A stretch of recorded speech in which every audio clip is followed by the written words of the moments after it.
말씀 봅니다. 마태복음 어제 말씀에 이어서 26장 47절부터 68절까지 말씀 보십니다. 마태복음 26장 47절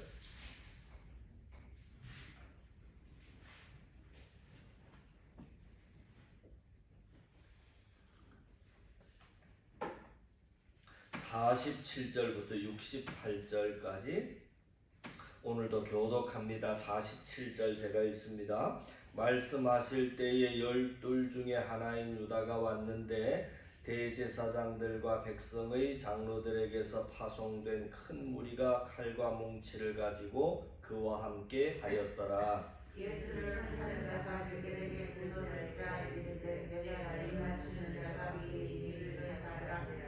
곧 예수께 나와 랍비여 안녕하시옵니까 하고 입을 맞추니 예수께서 이르시되 친구여 무엇을 하려고 왔는지 하라. 하실 때에 그들이 나와 예수께서 소리하여 앉으니라. 예수와 함께 있던 자 중에 하나가 손을 펴 칼을 빼어 대제사장의 종을 쳐 그 귀를 떨어뜨리니 이에 예수께서 이르시되 내 칼을 부러뜨리라. 너는 내가 내 아버지께 구하여 지금 12군단 더 되는 천사를 보내시게 할 수 없는 줄로 아느냐. 내가 만일 그렇게 하면 이런 일이 있으리라. 산전능력이 어떻게 되느냐. 그때 예수께서 무리에게 말씀하시되 너희가 강도를 잡는 것 같이 칼과 뭉치를 가지고 나를 잡으러 나왔느냐. 내가 날마다 성전에 앉아 가르쳤으되 너희가 나를 잡지 아니하였도다. 그러나 이렇게 된 것은 나 선지자를 이루기 위하여 하였으나 예수를 잡은 자들이 그를 끌고 대제사장 가야바에게로 가니 거기 서기관과 장로들이 모여 있더라. 베드로가 먼저 예수를 따라 대제사장의 집 뼈까지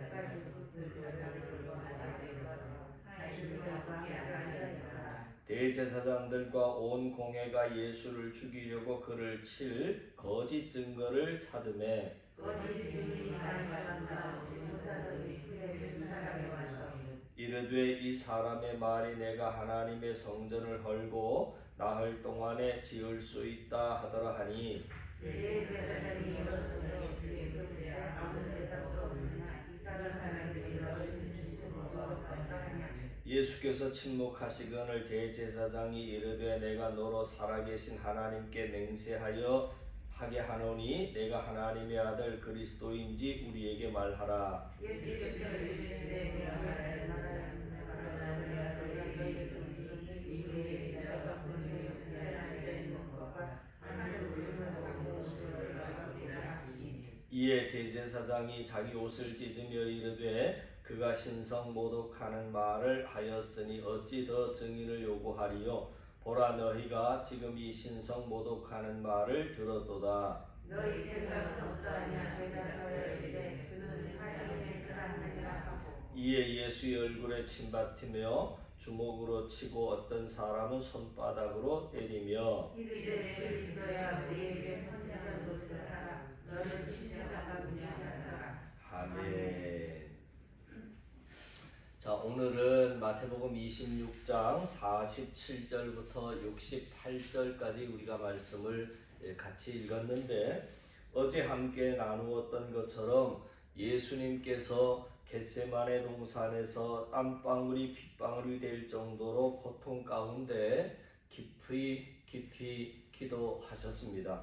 그러나 주님의 기도의 결론은 나의 뜻대로 마옵시고 아버지의 뜻대로 되기를 원한다 하는 것이었습니다.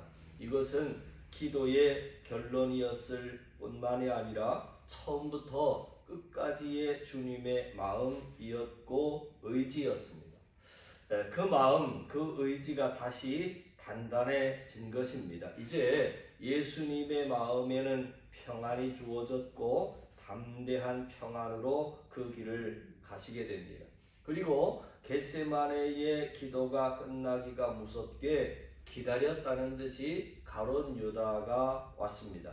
대제사장들과 성전 경비대들과 함께 예수를 몰래 잡아들일 모의를 한 가룟 유다는 유월절 만찬에서 예수님의 다음 일정이 겟세마네에서의 기도라고 하는 것을 감지하고 만찬의 자리를 빠져나가 한 무리를 이끌고 이제 겟세마네 동산에 올라온 것입니다. 오늘 본문에 보면 그 무리를 큰 무리라 이렇게 표현을 하고 있는데 복음서 전체의 정황으로 보면 이 큰 무리들 속에는 군인들이 포함되어 있었습니다. 여러분, 왜 군대까지 보냈을까요? 단순히 제자들 때문이라면 굳이 군대까지 보낼 필요는 없어 보입니다. 대제사장들과 바리새인들의 수하들로도 충분합니다. 그렇다면 군대까지 보낸 이유는 다른 데 있는 것 같아 보입니다. 예수님 때문입니다. 이미 예수님께서 행하셨던 이적들에 대해서 저들이 들은 바가 있기 때문입니다. 제사장들과 바리새인들 중에는 예수께서 행하신 이적을 본 사람들도 있었습니다.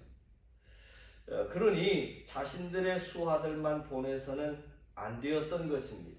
예수님이 어떤 이적을 행하려고 할 때 무력으로 제압할 수 있을 만한 군대를 보내야 했던 것입니다. 이것이 군대까지 보낸 이유입니다. 그리고 이 군대는 헤롯의 군대였을 겁니다.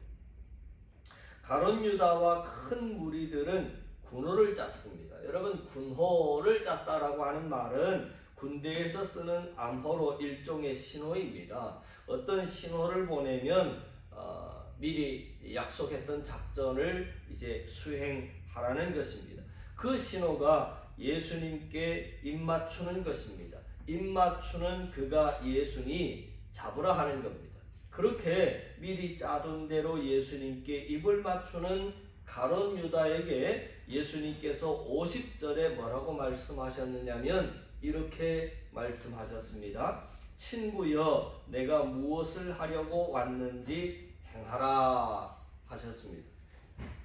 지금도 그렇지만 유대인들에게 있어서 입맞춤은 친밀한 관계에서 주고받는 평안과 축복의 인사이고 스승에게는 존경과 사랑의 인사입니다. 그런데 지금 가룟 유다의 입맞춤은 배신의 인사이고 거짓의 인사입니다. 상황이 이렇게 되자 51절 말씀을 또 보십니다. 이렇게 기록을 합니다.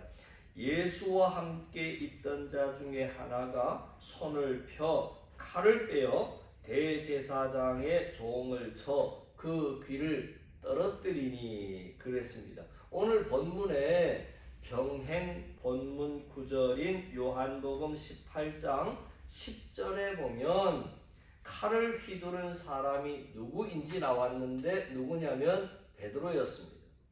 그리고 그 칼에 귀를 베인 대제사장의 종의 이름도 나왔습니다. 그 종의 이름은 말고라고 하는 사람입니다.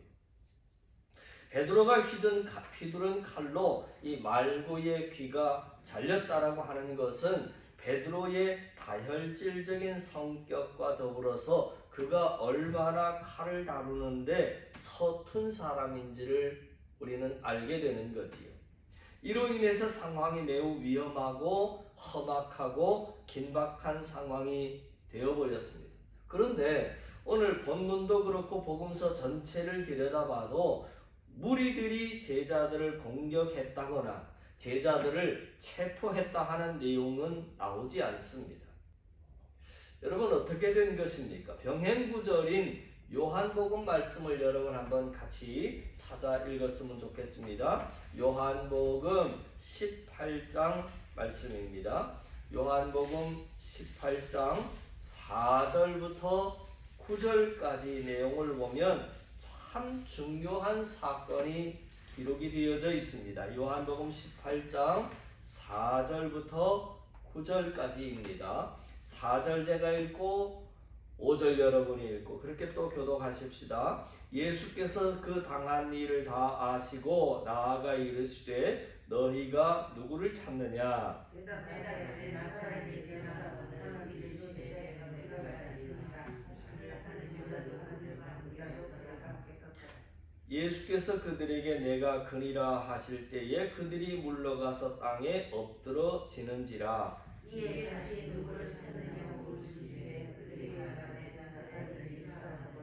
예수께서 대답하시되 너희에게 내가 그니라 하였으니 나를 찾거든 이 사람들이 가는 것은 용납하라 하시니. 이에 아버지께서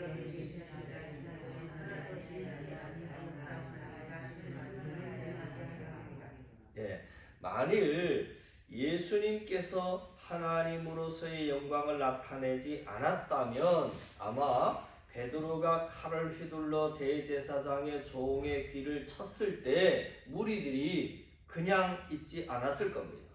일제히 제자들을 공격했을 것이고 그렇게 되면 칼도 제대로 다루지 못할 뿐더러 겁도 많은 제자들은 상당수가 몸이 상하거나 죽었을지도 모르고 모두 체포되고 말았을 겁니다.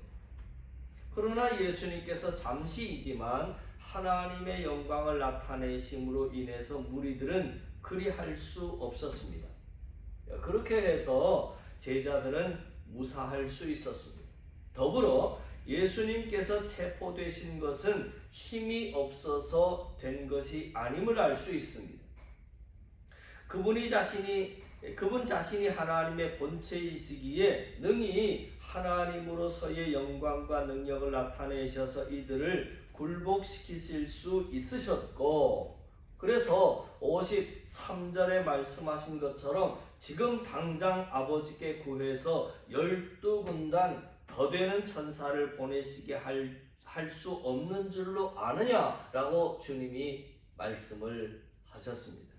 그럼에도 불구하고 하나님으로서의 영광과 능력을 행하지 않으시고 스스로 체포되어 끌려가셨습니다. 여러분, 무엇 때문이냐면 겟세마네에서 기도하신 것처럼 아버지의 뜻을 이루기 위해서입니다. 즉 인류 구원의 하나님의 뜻을 이루기 위해서 그랬습니다. 이러한 예수님의 모습이 얼마나 아름답고 감사한지 모릅니다.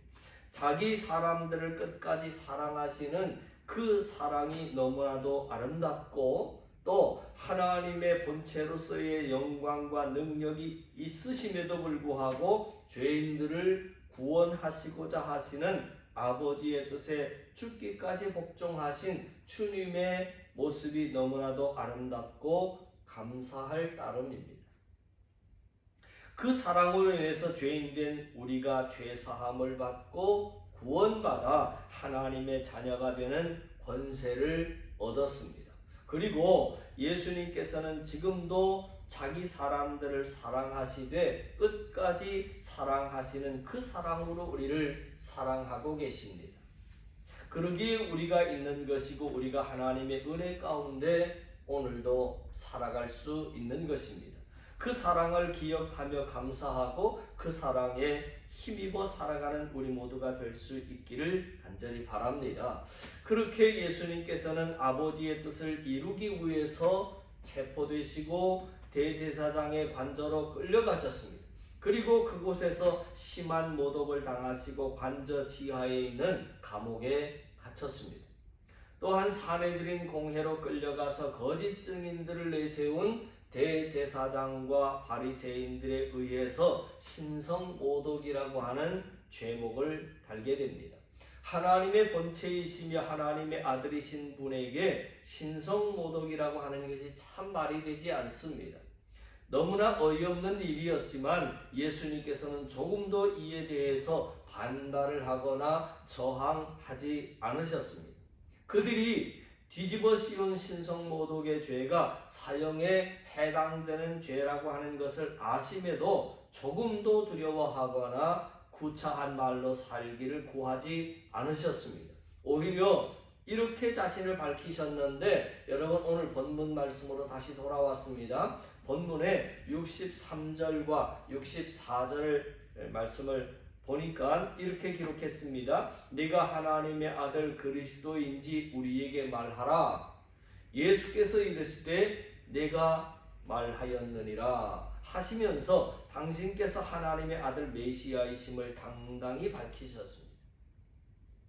그 외에 그 어떠한 자신을 변호하는 말씀은 일절하지 않으셨고 그렇게 묵묵히 당신의 길을 가셨습니다.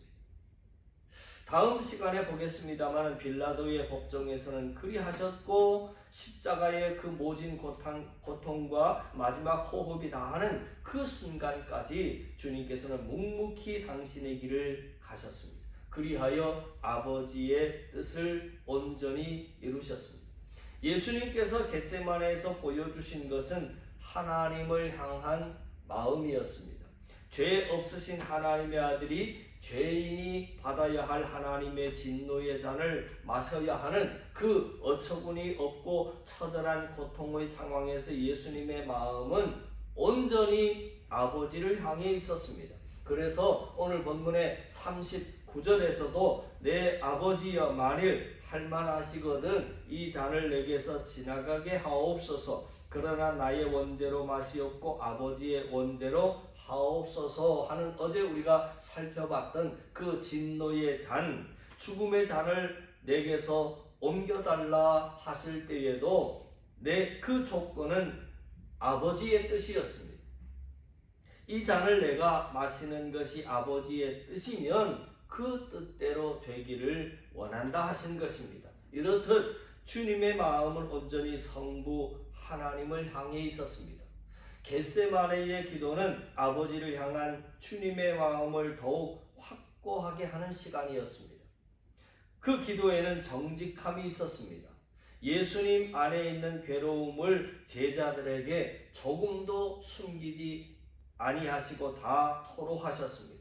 기도하실 때 예수님께서 보여주신 정직함은 예수님과 성부 하나님과의 사이의 관계가 얼마나 또한 깊고 높으며 친밀한 수준인지를 보여주었습니다.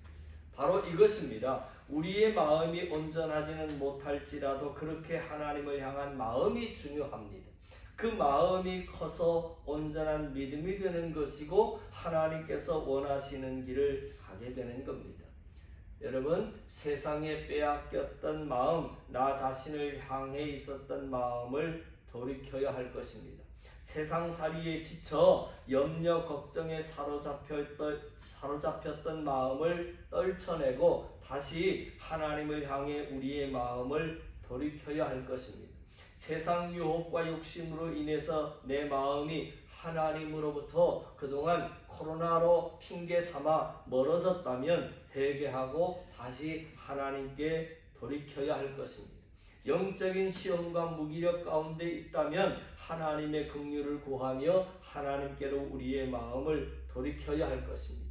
그 마음을 가지고 기도해야 할 것입니다. 예수님께서 제자들에게 깨어있어 기도하라 하신 이유, 시험에 들지 않도록 기도하라 하신 그 이유가 바로 그 때문입니다. 하나님이 아닌 나 자신을 향하고 세상을 향했던 우리의 마음을 돌이켜 다시 하나님께로 향할 수 있도록 기도해야 합니다.